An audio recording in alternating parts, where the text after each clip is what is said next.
함께 기도드리겠습니다. 하나님, 주실 상을 바라보며 오늘을 살아가게 하심을 감사드립니다. 저희가 온전하고 칭찬받는 상이 있도록 인도하옵소서. 모든 일에 간절히 기도함으로 기도 응답의 상을 받게 하옵소서. 모든 역할을 자원하는 심령으로 감당하게 하사 열매 맺는 상이 있게 하옵소서. 진솔한 행동을 함으로 정직한 영을 상으로 받게 하옵소서. 사람을 살리는 언행을 함으로 생명의 상을 누리게 하옵소서. 관계 속에서 넉넉한 마음으로 삶으로 온유와 평화의 상을 얻게 하옵소서. 병상에 있는 사랑하는 환우들을 붙잡아 주옵소서. 주님의 은혜를 오늘도 기다리오니 치유하시고 회복의 역사가 있게 하옵소서. 가정에서 가료하시고 병원에서 진찰과 치료받는 모든 과정들 성령께서 인도하여 주셔서 주님께서 인도하시고 가득 채우시는 놀라운 회복의 손길이 나타나게 하옵소서. 병원을 오고 가실 때마다 성령께서 동행하시고 가정에서 평안을 누리실 때마다 은혜 가운데에서 더욱더 안정되게 해주셔서 날마다 주님의 손길 때문에 감사합니다 고백하며 살아가는 복 있는 환우들이 되도록 인도하옵소서.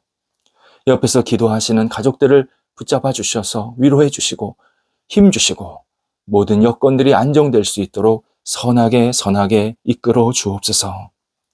자녀들 하나님의 사람으로 오늘도 세워지게 하옵소서. 하나님을 의지하며 경외하게 하시고 말씀의 사람 되게 하시며 하나님이 기뻐하시는 모습대로 쓰임받는 거룩한 열정이 있게 하옵소서. 자녀들의 생각 속에 하나님 나라를 그리게 하옵소서.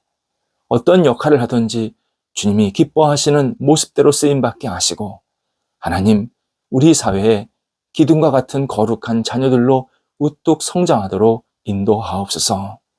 어린 자녀들 무럭무럭 자라가 평생 주님 안에 거하는 복이 있게 하옵소서. 학업에 있는 자녀들 공부할 때에 집중하게 하시고 좋은 결과 생기게 하시며 다음 단계를 준비해 나갈 때에 지혜롭게 감당하게 하사 하나님 은혜 가운데에서 하나님께 쓰임받는 놀라운 생명의 역사, 회복의 역사, 은혜의 역사, 그리고 쓰임의 역사가 나타나도록 우리 학업에 있는 자녀들에게 함께 하옵소서.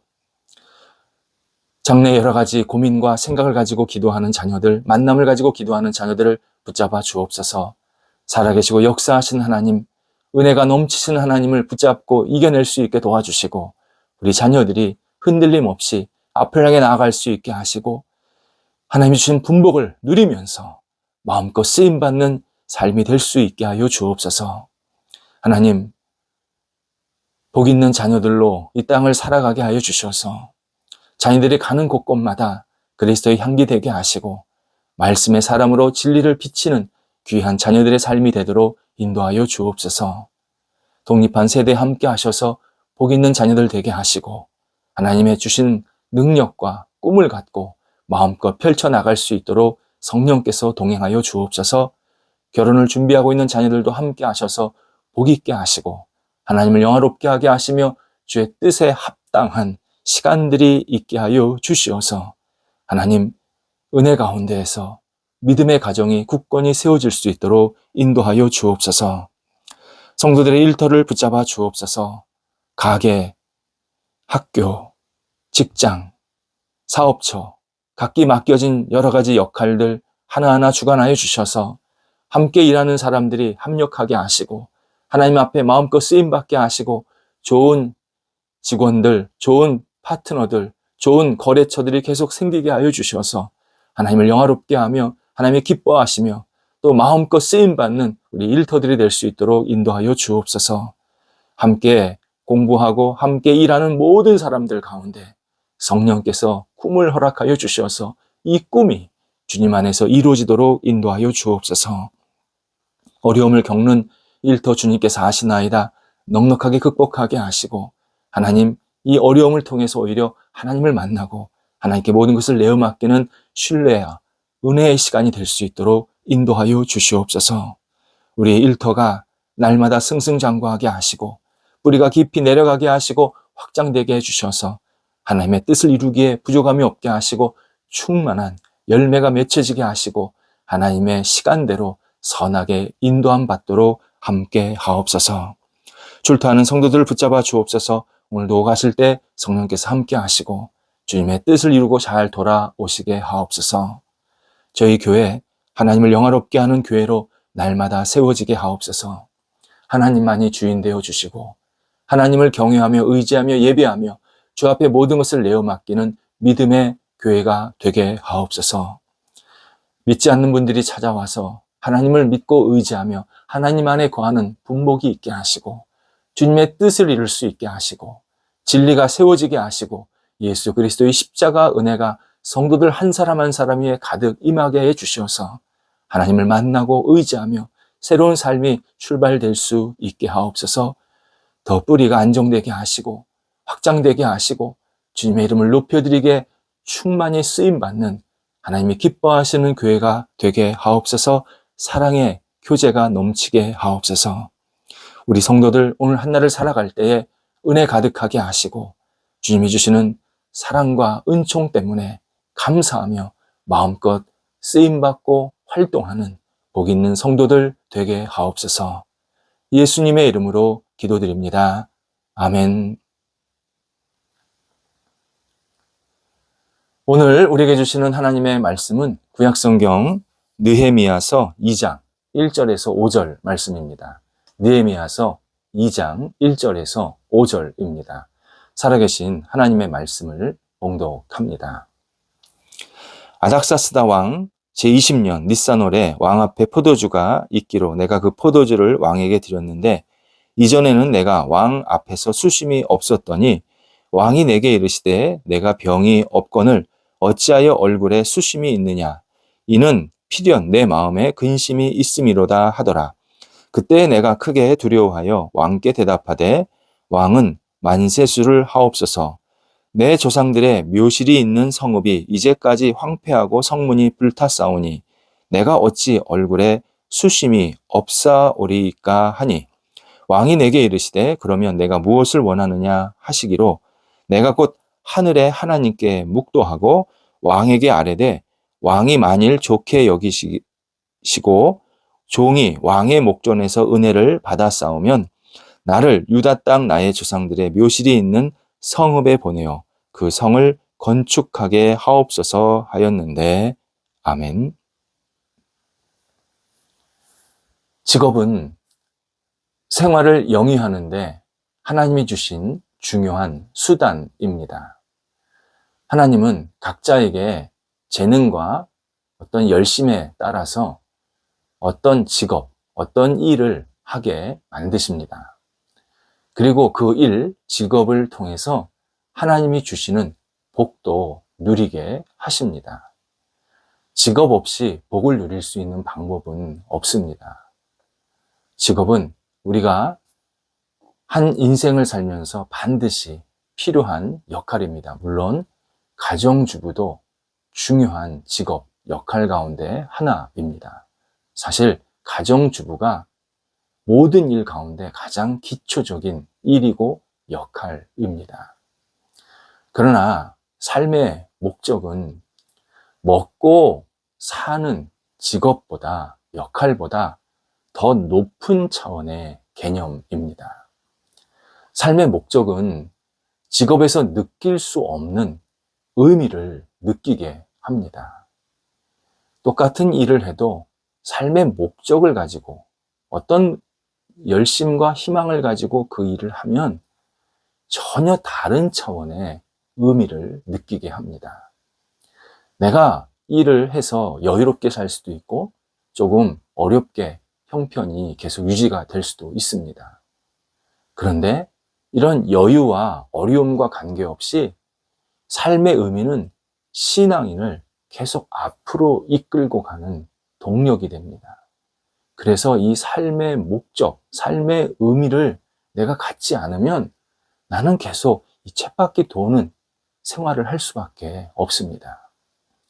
이런 의미에서 느헤미야의 역할, 술관원입니다. 일종의 직업이었지만 그러나 느헤미야 인생 속에서 보면 예비 직업이었습니다. 그는 술관원으로서 만족하면서 충분히 살 수 있었습니다. 그런데 그는 더 중요한 역할을 해야겠다라는 목적 의식, 선한 목적 의식이 분명하게 있었습니다. 그래서 술관원으로 멈추고 있지 않습니다. 하나님께서 느헤미야 자신에게 평생 술관원으로 살라고 명령하신 것이 아님을 그는 확신합니다.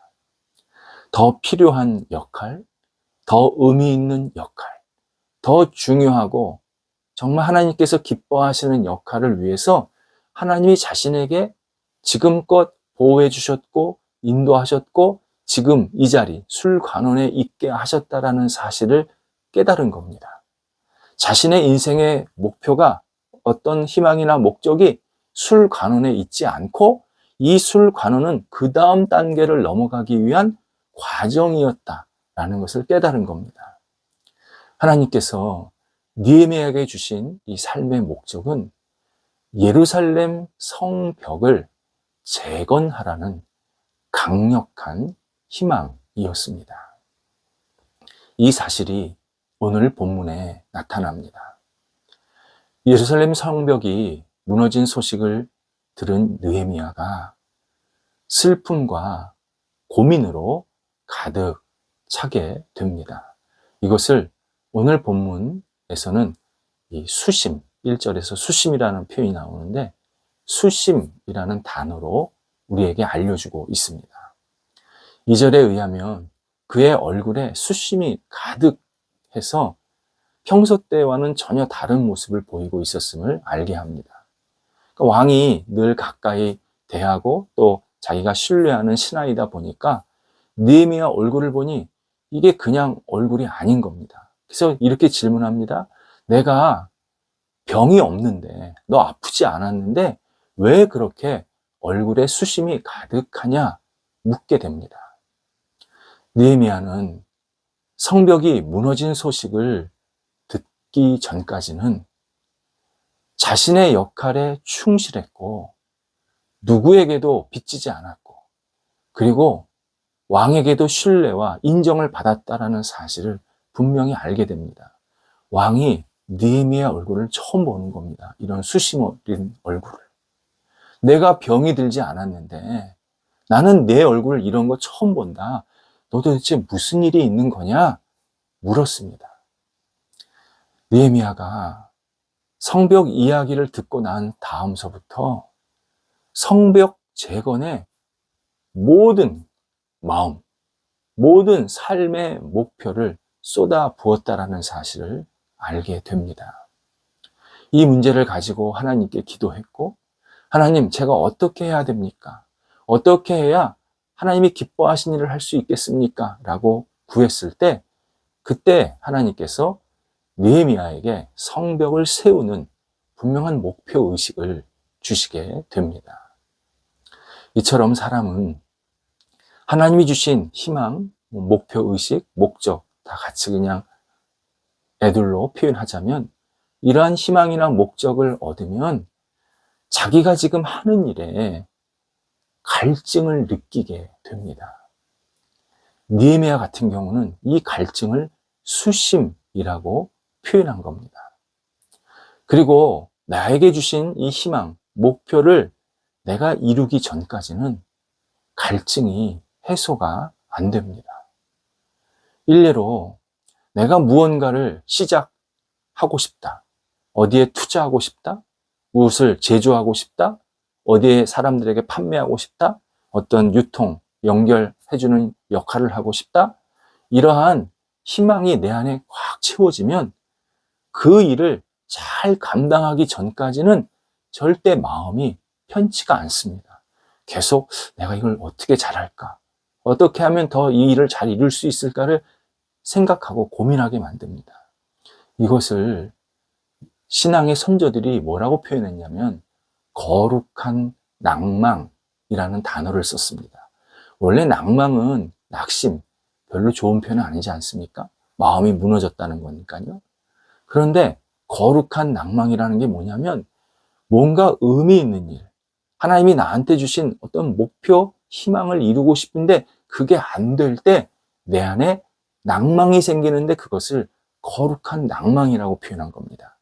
느헤미야 같은 경우는 수심이 거룩한 낭망으로 표출이 된 겁니다.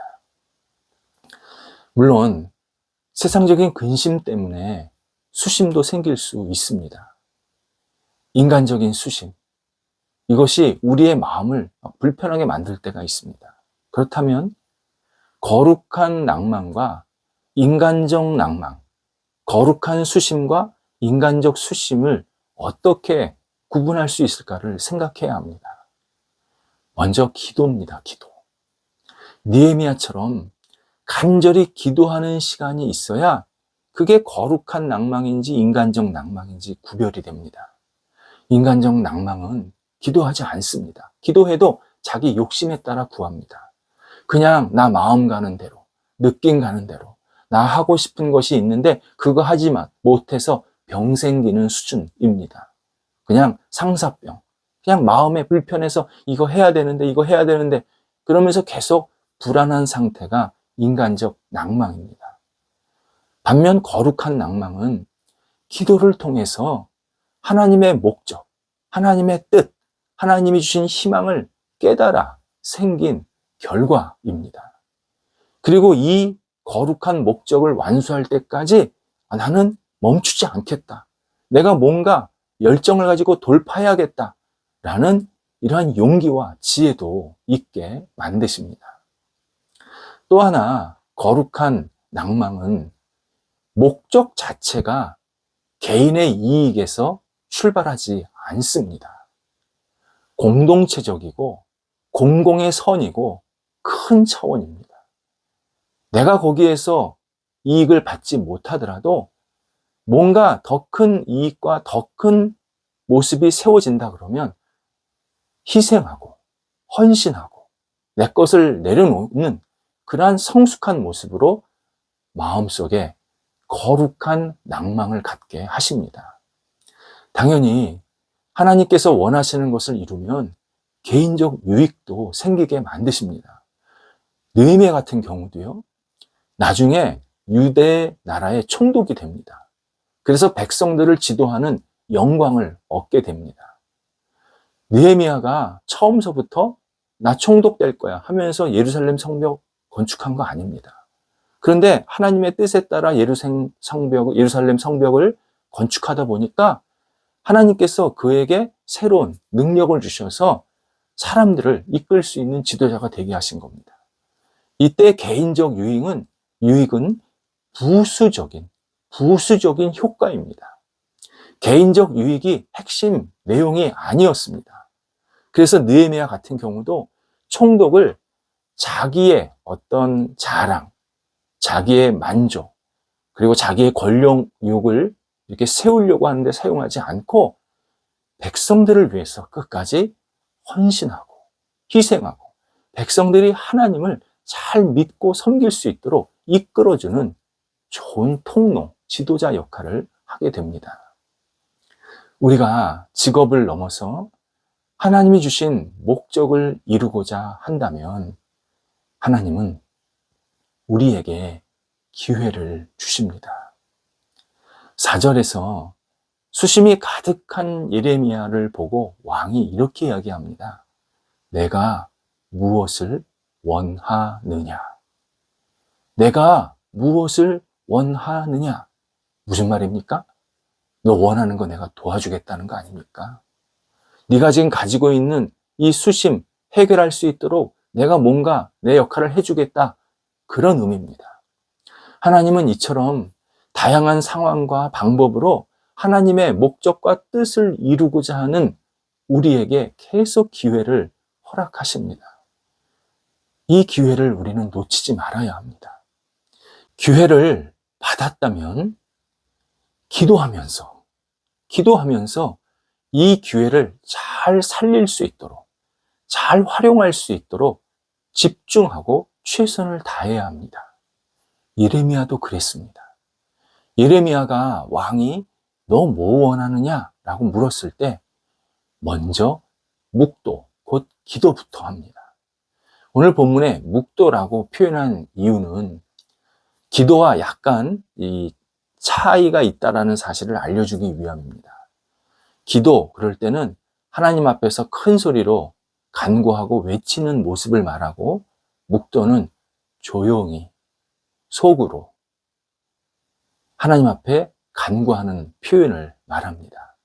그러니까 느헤미야가 묵도했다는 것은 왕 앞에서 큰 소리로 하나님께 기도했다는 게 아니라 하나님을 생각하고 하나님을 의지하면서 하나님께 맡기는 마음으로 답을 했다라는 뜻입니다. 이때 느헤미야가 답을 할 때 주저하지 않습니다. 매우 구체적이고 정확하게 자신이 해야 할 역할, 하나님이 자신에게 주신 목표를 분명히 말하게 됩니다. 5절에서 나를 유다 땅, 나의 조상들의 묘실이 있는 성읍에 보내셔서 그 성을 건축하게 하옵소서 요청합니다. 아주 명쾌합니다. 표현을 나의 조상들의 묘실이 있는 성읍, 아버지 어머니의 나라, 조국이라는 표현을 쓰고 있습니다. 내 아버지 어머니, 내 할아버지 할머니의 땅인 그 조국 유대 나라, 그리고 예루살렘 땅에 가서 그 성읍이 회파되는 것을 다시 세울 수 있도록, 건축할 수 있도록 저를 긍휼을 베풀어 주소서, 은혜를 베풀어 주소서 요청합니다. 이렇게 하나님은 느헤미야를 통해서 한 발자국 한 발자국 하나님의 뜻을 이루고 계셨습니다. 직업에 사로잡혀 살면 은퇴할 날만 기다립니다. 목적에 붙잡히면, 하나님이 주신 희망에 붙잡히면 삶의 은퇴는 없다라는 사실을 깨닫게 만드십니다. 나아가 세상을 떠날 때까지, 하나님이 나를 부르실 때까지 하나님께서는 나에게 맡겨진 역할을 주셨다. 맡겨진 희망, 맡겨진 목표가 있다. 이 사실도 깨닫게 하십니다. 우리는 직업적인 삶에 멈춰서는 안 됩니다. 하나님이 주시는 목표, 목적에 따라서 계속 움직여야 합니다. 그렇게 움직이면 하나님께서 나를 통해서 놀라운 일들을 하나씩 하나씩 이루어 가십니다. 기도하겠습니다.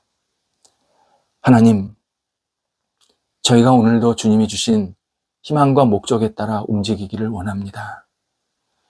직업 때문에, 해야 할 일 때문에, 먹고 사는 것 때문에 오늘도 그 자리에서 헤어나오지 못하는 안타까운 일이 있지 않게 하옵소서.